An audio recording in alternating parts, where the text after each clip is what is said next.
Vous savez, le temps, c'est un facteur très important. Le temps nous aide tous, les amis, à comprendre les choses et le temps aide à dévoiler le vrai visage des choses aussi. Je peux me tromper dans cette analyse, mais les amis, c'est de bonne foi. Je suis en train d'observer quelque chose depuis un bon bout. Et le cheminement de Samuel Eto'o me montre que il est en train de certainement préparer quelque chose pour son avenir. Ça peut être un secret, mais si c'est vrai, à son niveau, il est en train de faire le travail déjà. Vous savez, quand certaines personnes avaient déjà organisé le chassement, disons ça comme ça, de Samuel Eto'o fils à la fédération avec les procès et autres, ils pensaient qu'il devrait prospérer. Mais au niveau de la CAF, on avait aussi appris que l'acharnement des Véron Moussango Omba, c'était pour empêcher Samuel Eto'o fils d'être en position privilégiée pour diriger la Confédération africaine de football. Tout le monde sait qu'il était proche à Ahmad, qu'il a aidé aussi Ahmad de gagner les élections à la tête de la CAF. Mais après, il y a eu des problèmes et la FIFA aurait imposé Patrick Motsepe. Mais à l'heure actuelle, Patrick Motsepe, selon certaines indiscrétions, n'est pas tout à fait d'accord. C'est un homme d'affaires. Le dernier classement Forbes qui est sorti il y a de cela 3 semaines, classe Patrick Motsepe à la 10e place des hommes les plus riches d'Afrique avec 2,7 milliards de dollars. Donc apparemment, il est en train de dire à Infantino que le truc là me perd le temps et après, il y a trop de discussions, il y a trop de problèmes et autres. Je ne veux pas entrer dans ce truc là. Je vais laisser.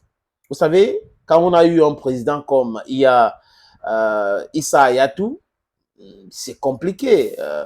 Ahmad a battu Issa Yatou aux élections, mais gérer ça a été difficile. Après, Motsepe et son secrétaire général, c'est toujours des problèmes. Il y a des rapports qui sortent tous les jours pour dévoiler le vrai visage de Véron Moussango.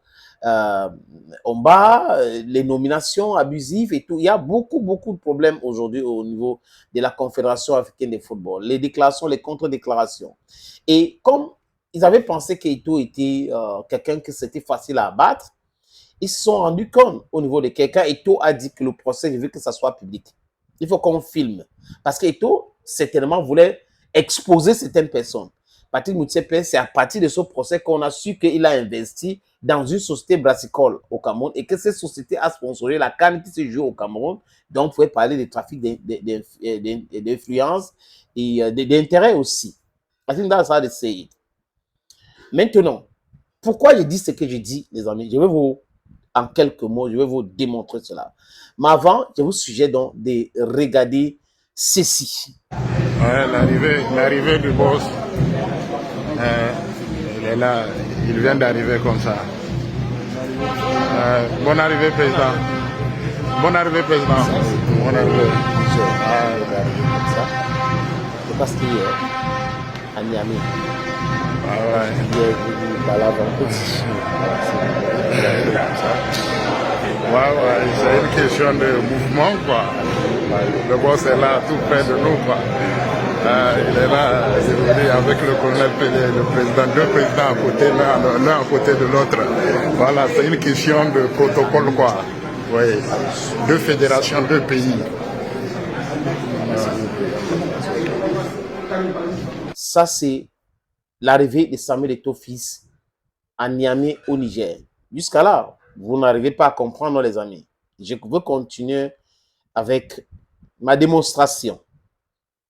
Cette fois-ci, il a accordé une interview sur la chaîne nationale nigérienne, la télé Sahel, RTN. Les amis, j'ai pris juste quelques secondes. Écoutez Samuel Eto'o. Revisiter Niamey pour une énième fois. Comme je disais à mon cher aîné tout à l'heure, ça faisait un moment que je n'étais pas revenu chez nous. Et ça me fait plaisir d'être là.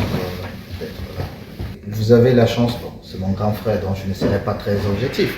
Vous allez comprendre que je parlerai beaucoup plus avec le cœur qu'autre chose, mais vous avez la personne qu'il faut, à l'endroit qu'il faut. C'est mon cher aîné. Nous autres, nous avons voulu nous lancer dans cette gestion du football parce que nous avons vu des aînés comme lui faire. Et nous nous disons que si nous suivons cette voie, nous pouvons aider notre continent à atteindre un niveau pour être très très compétitif. Jusqu'à là, rien de grave. Les amis, jusqu'à là, rien de grave. Il arrive au Niger pour un événement qui s'est tenu samedi.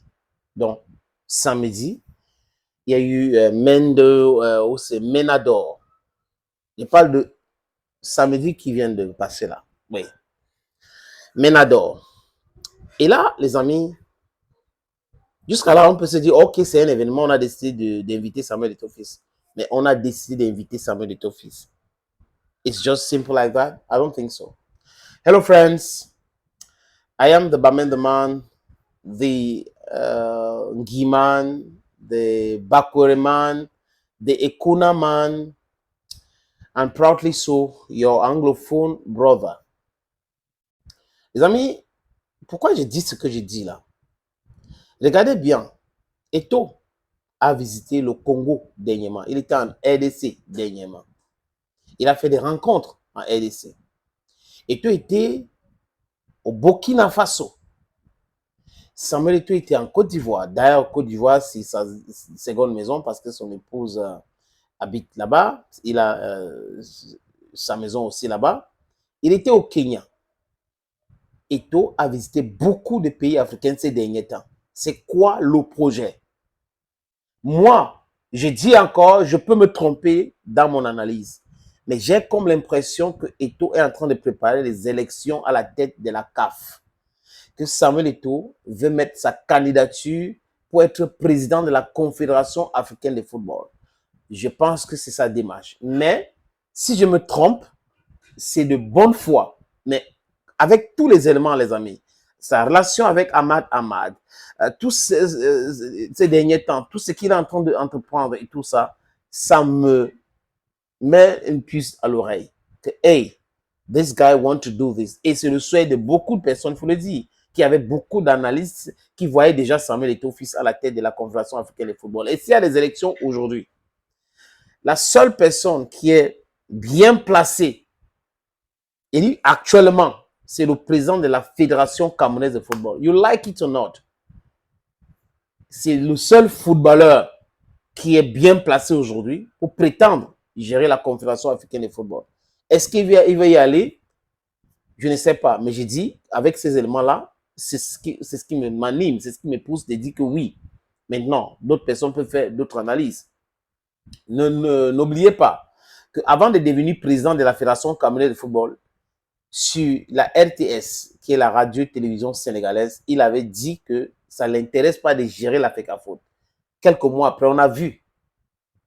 Donc, avec la Confédération africaine de football, si Patrick Motsepe dit finalement que c'est bon pour moi, je laisse tomber, je pense honnêtement que Samuel Eto'o va mettre sa candidature. Mais il y a d'autres personnes qui pensent autre chose, qui disent Eto'o doit faire ceci, il doit mettre sa candidature ici, ici, là-bas. Moi, je ne m'intéresse pas à cela. Je parle par rapport aux éléments que je vois. Je ne peux pas venir ici imposer ma façon de penser. Oui, je pense qu'il doit être candidat. Je pense que... Non, ça ne m'intéresse pas. Je dis, avec ces éléments-là, les amis, ça me pousse à dire que Eto'o serait en train de préparer sa campagne pour être président de la Confédération africaine de football.